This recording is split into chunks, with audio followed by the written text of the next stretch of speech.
Hello, good morning. Good morning from Songpi village. Guys, tại Songpi kom hin. Vlog kan bol hi. Cả na lung xin pha diện lại đang lên phim có phần bôi lung xin đăng to có Icha hin rabbit, tu rabbit ni ankam nè. Ankam.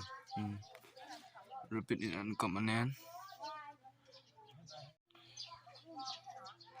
Chỉ lại cậu mà hin cái. Wow, nôm thôi. Fresh thịt nè nộp đan ăn. Sắp cái mà nó giống ông ấy.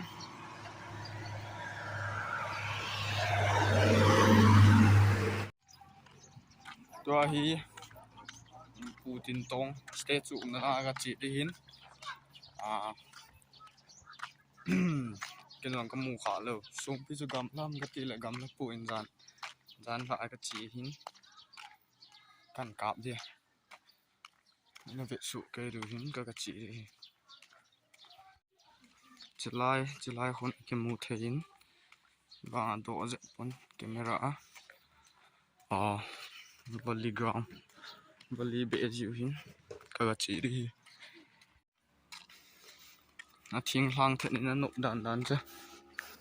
Khổ cho nó mẹ về vô. Xuống pi. Nó ngã rong heo ấy thế. Amun cái lung tán. Chỉ lại khôi hiến. General Tintong Haokip Memorial Complex. Chỉ lại muốn khu hi. Chỉ điếu.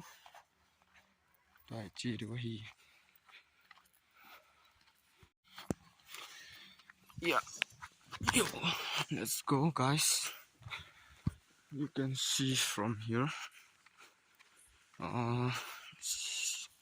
Tintong Road, Songpi to Champur.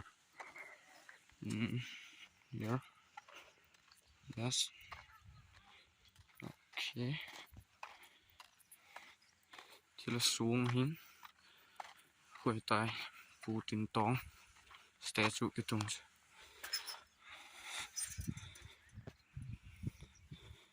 Chỉ hi.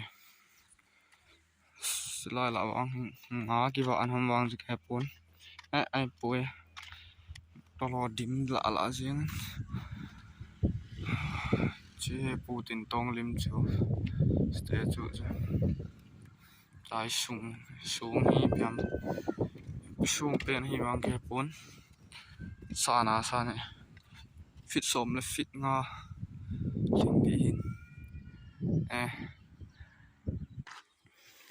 Hello guys, here is the Anglo-Gupki War Centenary commemoration stone. This is the stone.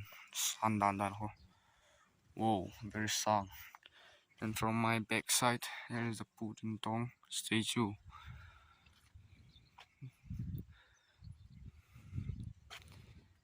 Sao không mấy thật cho giá chầm giam cái bụ hè.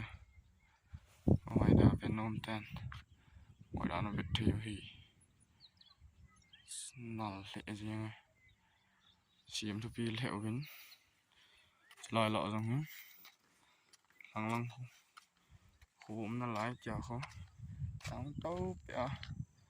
Chỉ lắng cho nó khổ hiến. Lụy nọ lụy đề khổ nó mỏ nó. Chỉ là cái hít tán.